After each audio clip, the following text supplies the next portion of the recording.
안녕하세요. 반갑습니다. 한반도 얘기. 6번째 얘기를 시작해 나가고 있는 최상진 집사입니다. 지금 우리가 살고 있는 이 한반도는 사상과 이념이 다른, 그러니까 이데올로기가 다른 정치 체계가 전혀 다른 두 개의 나라, 남과 북으로 갈라져 가지고 서로 지금 대치하고 있는 곳이 이 한반도라는 곳이죠. 지금 국제사회가 가장 골칫덩어리로 여기는 곳이 어디냐? 이 북한이라는 곳이에요. 왜 북한이 가장 골칫덩어리로 여기고 있느냐 하면은 북한이 지금 핵탄두 미사일을 만들어 가지고 지금 국제사회에다가 위협을 주고 있기 때문에 골칫덩어리라는 얘기예요. 지금 우리나라는 물론이고 국제사회가 북한의 핵 개발을 저지하고 어떻게 하면은 비핵화를 놓고 골머리를 앓고 있지만은 북한의 주장은 뭐예요? 국제사회에다 핵 보유국으로 인정해달라는 것이고 모든 제재를 풀으라는 얘기예요. 그 다음에 비핵화 문제는 그 다음에 논할 얘기다 하는 얘기예요. 여기다 러시아와 이 북한과는 전략적 동맹임을 강조하면서 아니라고도 하지만은 북한과 러시아가 지금 무기가 거래가 있을 것이라는 것이고 또한 북한에다가 지금 한반도 이 북한에다가 러시아의 전술적 핵 기술을 이전할 것이라는 놓고 지금 전 세계가 지금 주시하고 있는 건 실정이죠. 지금 북한을 제외한 전 세계 핵무기는 이 전문가들의 얘기를 들어보면 1만 2천 개에서 3천 개 정도, 그러니까 1만 3천 개 정도가 된다고 추정하고 있는데, 그러나 1968년 NPT, 이걸 NPT는 핵 확산 금지 조약인데 이 핵 확산 금지 조약이 만들기 전까지는 핵무기가 지구에 모두 몇 개나 되느냐 하면은 약 3만 6천 개가 이상의 핵무기가 있었다고 하는데, 이 3만 6천 개의 이 핵의 전체의 파괴력은 1945년 8월 6일 날 일본이 히로시마에 투하된 원폭의 약 무려 65만 배가 된다고 했으니, 이렇게 어마어마하고 무서운 핵으로부터 지구를 지키자 해가지고 1968년에 이 NPT 핵 확산 금지 조약을 만드는 거예요. 이 핵 확산 금지 조약은 이미 핵을 가지고 있는 이 5나라, 미국, 영국, 프랑스, 러시아, 중국, 이 5개 나라를 제외하고는 다른 나라들은 절대 핵무기를 만들어서는 안 된다는 조약이고, 이 핵을 가지고 있는 이 5개 나라, 미국, 영국, 프랑스, 러시아, 중국, 이 5개 나라는 핵실험을 하지 말자는 서로 약속이에요. 그러나 이 조약을 어긴 것이 프랑스와 미국이죠. 이 프랑스와 미국이 핵실험을 해버리고 마는 거예요. 그러니까 이 인도와 파키스탄과 이스라엘이 핵탄두를 만들어 버린 거예요. 핵을 만들어 버리고 말았죠. 그러니까 지금 북한도 그 이유를 들어가지고 핵무기를 만들어가지고 지금 핵을 무기로 삼고서는 자기들의 얘기를 관철해 주지 않으면은 남한은 물론이고 이 일본과 미국의 이 본토까지 핵탄두 미사일을 날릴 수 있다 하고 엄포를 놓고 있는 거예요. 자, 국제연합 가운데 그정 안전보장이사회, 이게 안보리라는 곳이죠. 이 안보리는 미국, 영국, 프랑스, 러시아, 중국 이 5개 나라 NPT 핵 확산 금지 조약을 만들어낸 나라들이에요. 이 5개 나라는 숭정국, 그러니까 2차 세계대전의 숭정국으로 구성된 나라들이라는 거예요. 이 5개 나라들은 국제적으로 중요한 문제 결정을 내리는 막강한 권력을 가진 나라들이에요. 그런데 북한 문제만 있어가지고는 러시아와 중국이 노골적으로 보이콧하면 매번 회의가 무산되는 걸 우리가 볼 수 있죠. 그야말로 북한과 중국과 러시아가 똘똘 뭉치고 있는 걸 볼 수 있는 거예요. 이 과거사의 역사적으로 보면은 우리 국민들에게는 중국과 러시아와 일본은 그리 곱지 않는 나라들이에요. 우리 국민들에게는. 그러나 지금 우리나라는 북한과 대치하고 있는 실정으로 정치, 경제, 안보는 물론이고 평화까지 고려해야 하는 우리나라에서는 세계는 물론이고 특히 일본과 중국과 러시아와는 화합과 협력과 타협을 통해 가지고 공존을 꾀하면서 우리나라가 경제 성장을 이뤄내야 하는 나라가 우리나라라는 얘기예요.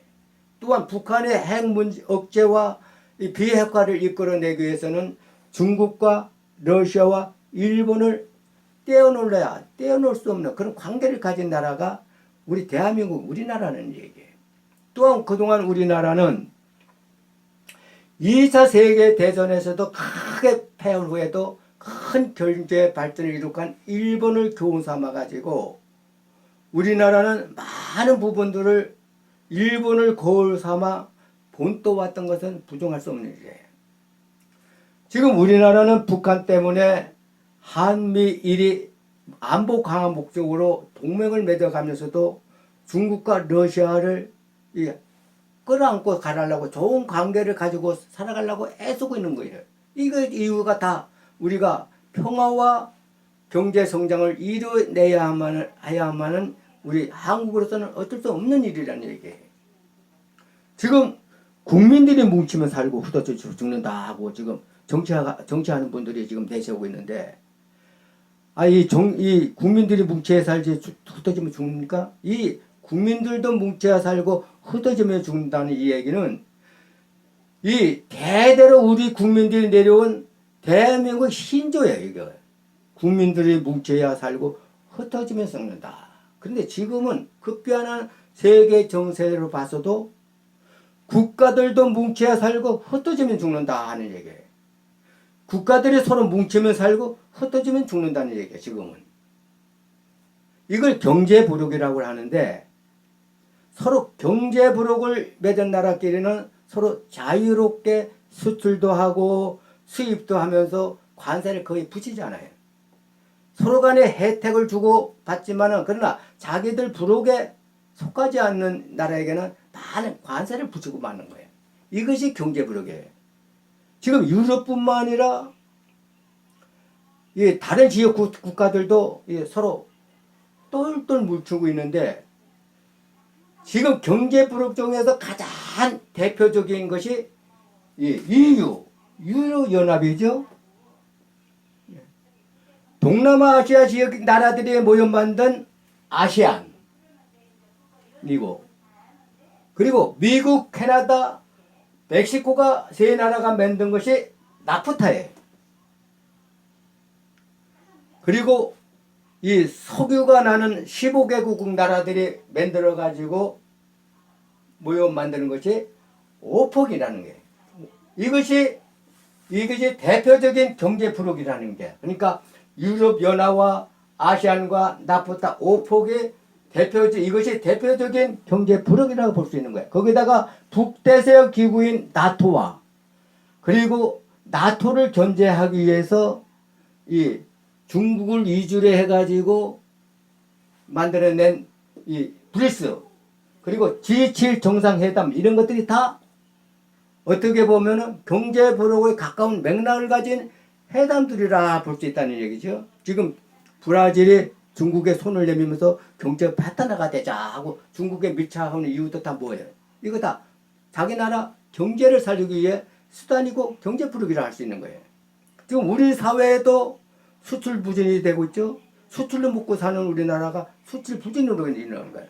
그리고 고물가, 고금리, 고환율 이 3고에 우리 국민들이 시달린 이유도 다 여기 경제 블록에 어떻게 보면 다 이유가 있다는 얘기예요. 예. 아무리 급변하는 세계 정세 때문에 하지만은 우리가 이 경제 블록을 잘 대처하고 잘 풀어만 간다면은 우리나라가 미래가 보인다는 것이죠. 그리고 우리 국민들의 삶의 질이 더 나아질 것이라는 것은 확실하다는 얘기예요. 서방 국가들도 지금 동북아시아 민족들인 한국, 중국, 일본이 경제 블록을 만든다면은 아마 세계 경제 대국들이 될 것이다. 그리고 내다보고 있지만은 중국인들의 말을 들어보면은 이 북한이라면 몰라도 한국이 이 흡수 통일을 한다면은 한반도 압록강과 두만강에서 서로 한국과 총불을 맞대는 국경선이 된다는 것은 용납할 수도 없고 원치도 않는다는 얘기를 한 거예요. 또한 한국이든 북한이든 통일이 돼가지고 한반도가 경제력이나 군사력이 비대해지는 것을 일본으로서도 별로 탐탁지 않는다는 얘기를 하고 있는 거예요. 그러니까 한반도는 통일하기 어렵다 하는 거 내다보고 있는 것이죠. 그러니까 한반도가 통일보다는 지금 현 상태에서 강대국들이 냉전 갈등 속에서 한반도를 놓고 이 한반도를 놓고 서로 간에 한치 양보도 없고 한치 물러설 수도 없는 곳이 지금 우리가 살고 있는 이 한반도가 되어버린 것이라는 거예요. 이 최장진 집사가 이제 한반도 얘기 전하는 7번째 얘기에서부터는 기독교 얘기를 좀 하려고 해요. 이 기독교 얘기는 기독교인들에게만 국한된 얘기가 아니라 동북아시아 민족들인 한국, 일본, 중국 이 동북아시아 민족들이 이 기독교 복음을 통한 삶의 역사 얘기를 시작해 나가보려는 거예요. 한국, 중국, 일본 가운데 일본이라는 나라가 가장 먼저 기독교를 받아들인 나라죠. 일본이라는 나라는 어떻게 과정을 통해서 기독교를 받아들이면서 세계 속의 군사 강대국이 된 나라이고 또한 경제 대국이 된 나라인가. 또한 한국과 중국은 어떤 과정을 통해서 기독교를 받아들인 나라인가. 이렇게 한국, 중국, 일본의 이 삶의 역사에 기독교를 통한 삶의 역사의 얘기를 시작해 보려는 거예요. 실제로 한국 기독교 복음은 우리 한국 사회에다 정치, 경제, 사회, 문화를 개혁을 시도한 종교이면 틀림없어요. 그러니 우리가 다 들어보자는 겁니다. 널리 공유해 달라는 부탁이고 구독과 좋아요를 눌러주시고 아는 분들에게 널리 보내주면 얼마나 고맙겠냐 하는 게 최집사의 간절한 부탁이에요. 한반도 얘기, 기독교 얘기가 7번째 얘기를 많이 경청해 주세요. 오늘도 여기까지입니다. 안녕히 계십시오.